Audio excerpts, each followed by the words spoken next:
हाँ बे पपलू पार्टी, आ जाओ।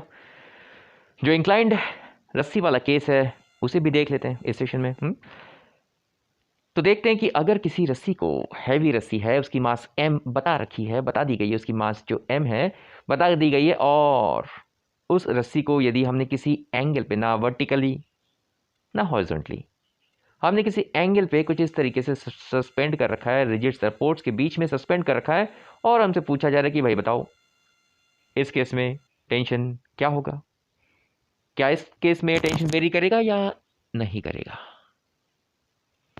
Last to last session में हमने देखा था वर्टिकल वाला केस जिसमें टेंशन बखूबी वेरी कर रहा था, हैवी स्ट्रिंग था, रस्सी की मास हमने ले रखी थी एम की, जो मास है हमने ले रखी थी एम, और उस केस में हमने देखा था कि हाँ भाई जो वर्टिकली सस्पेंडेड रस्सी है उसमें टेंशन लगातार वेरी कर रही है।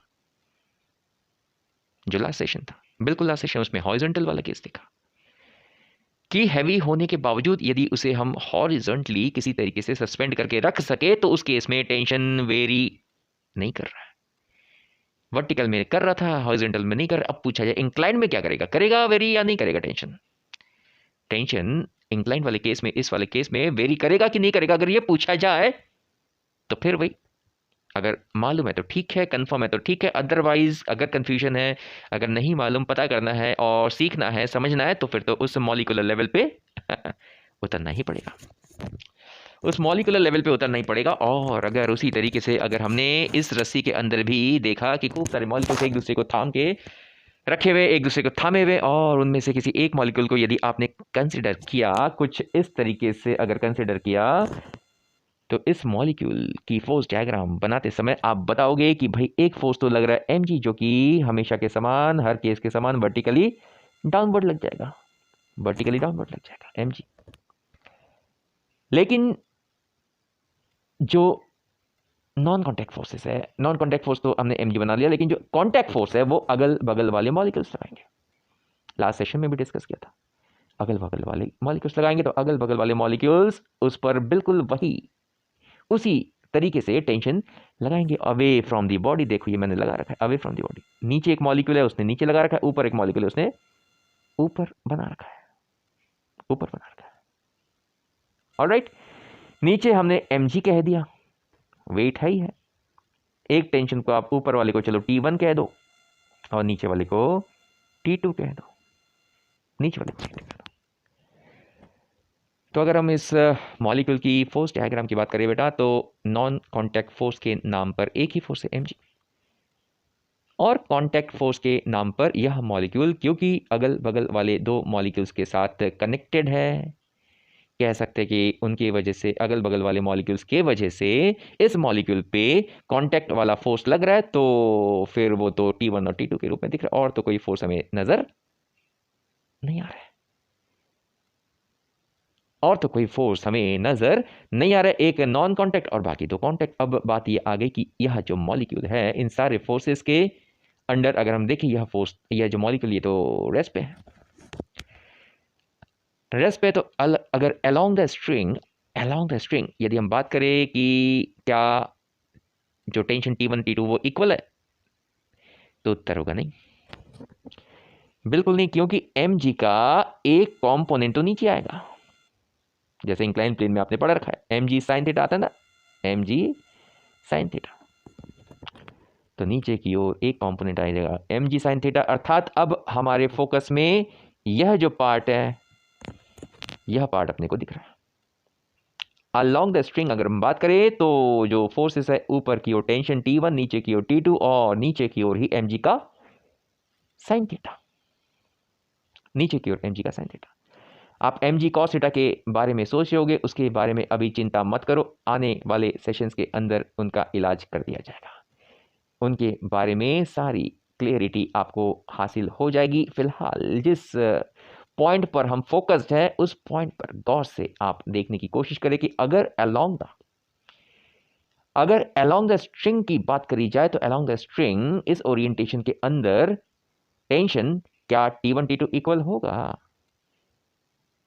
रस्सी भारी है, मास कंसिडर कर रखा है, फिर भी हमने उसको टाइट करके कुछ इस तरीके से बांध रखा है, तो सवाल उठता है कि क्या T1 T2 इक्वल होगा। तो साफ पिक्चर ये बता रहा है कि T1 T2 बिल्कुल इक्वल नहीं होगा, T1 T2 तो एम जी साइन थीटा की वजह से अनइक्वल दिख रहा है, तो हम कहेंगे T1 ने T2 और mg sin थीटा दोनों को संभाल रखा है, तो फॉर इक्विलिब्रियम हम सीधे सीधे इक्वेशन लिख सकते हैं T1 बराबर T2 plus mg sin theta, T1 बराबर T2 plus mg sin theta. Alright, तो भाई अगर रस्सी किसी एंगल पर आपको दे रखा है, दिया गया है, और उसकी मास को आपने इग्नोर नहीं किया, अगर इसे आपने मासलेस नहीं माना, लाइट स्ट्रिंग नहीं माना, हैवी स्ट्रिंग माना, तो इस केस के अंदर जो टेंशन है कदापि सेम नहीं होगा। T1 T2 इक्वल नहीं होगा। कौन सा टेंशन बड़ा होगा? ऊपर वाला। वर्टिकल वाले केस में भी हमने देखा था लास्ट टू लास्ट सेशन के अंदर कि टॉप मोस्ट पॉइंट पे टेंशन सबसे अधिक होगा, तो यहाँ पे भी ऐसे कुछ होगा कि जो टॉप मोस्ट पॉइंट यहाँ पे होगा, इस केस में ये जो पॉइंट टॉप मोस्ट पॉइंट, यहाँ पे टेंशन सबसे ज़्यादा होगा और यहाँ पे टेंशन सबसे कम होगा, लोएस्ट पॉइंट पे। ठीक है, तो ये तो रही यहाँ तक की बात। लेकिन सवाल ये उठता है कि पिछले सेशन में जो हमने देखा था कि हैवी स्ट्रिंग वर्टिकली नहीं हॉरिजॉन्टली सस्पेंडेड है, बिल्कुल हॉरिजॉन्टली सस्पेंडेड है। सवाल ये उठता है कि क्या कोई हैवी स्ट्रिंग कदापि हॉरिजॉन्टली सस्पेंडेड रह सकता है? क्या कोई भी जो स्ट्रिंग है, हैवी स्ट्रिंग, क्या वो इस तरीके से लास्ट क्लास में हमने देखा था, क्या वो परफेक्टली हॉरिजॉन्टली रह सकता है? तो जवाब होगा बेटा नहीं रह सकता। दुख की बात है, नहीं रह सकता। क्यों नहीं रह सकता? क्योंकि यह जो फोर्स है ना, इसे कौन बैलेंस करेगा, ये बताओ मेरे को। T1 T2 तो बैलेंस हो गया, लेकिन mg को कौन बैलेंस करेगा? वो भी तो बैलेंस होना चाहिए ना इक्विलिब्रियम के लिए। तो mg को बैलेंस करता हुआ यहाँ पे तो कोई हमें फोर्स नहीं दिख रहा है। तो भाई बात कुछ है इसके अंदर जो मैं अगले सेशन में आपको बताने जा रहा हूं। ऑलराइट, तो ये जो केसेस हमने देखा, ये वाला और ये जो अगला वाला हमने अभी अभी देखा, इनके अंदर बात ये थी कि हैवी स्ट्रिंग है और सवाल में बता दिया गया है कि भैया रस्सी हैवी होने के बावजूद उसको हॉरिजॉन्टली किसी तरीके से हमने सस्पेंड कर रखा है। बताओ, अगर ऐसी हालत है, ऐसी स्थिति है, हॉरिजॉन्टली इसको सस्पेंड किया हुआ है, तो बताओ टेंशन पूरे रस्सी में सेम होगा कि नहीं होगा? अगर रस्सी हैवी है तो भी सेम होगा कि नहीं होगा? तो आंसर है नहीं होगा। सॉरी, आंसर है होगा। साफ दिख रहा है, T1 और T2 इक्वल। यानी अगर हॉरिजॉन्टली सस्पेंडेड है परफेक्टली, तो भले ही वो लाइट स्ट्रिंग हो, हल्की रस्सी हो, उसकी मास लेस हो, उसकी मास हमने इग्नोर कर रखी या फिर नहीं कर रखी, हैवी स्ट्रिंग कह रखा है, किसी भी केस के अंदर, दोनों ही केस के अंदर टेंशन T1 और T2 बिल्कुल सेम होगा। अगर शर्त है कि अगर रस्सी परफेक्टली हॉरिजॉन्टल है, तब ऐसे भी सवाल आते हैं।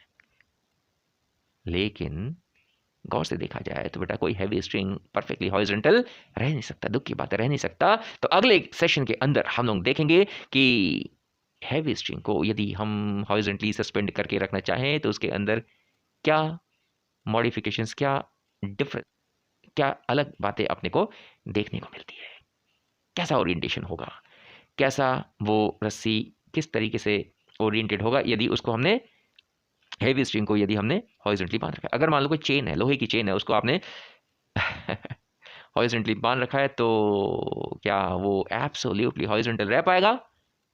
सोच के देखना। अगले सेशन में इस पे हम बात करेंगे।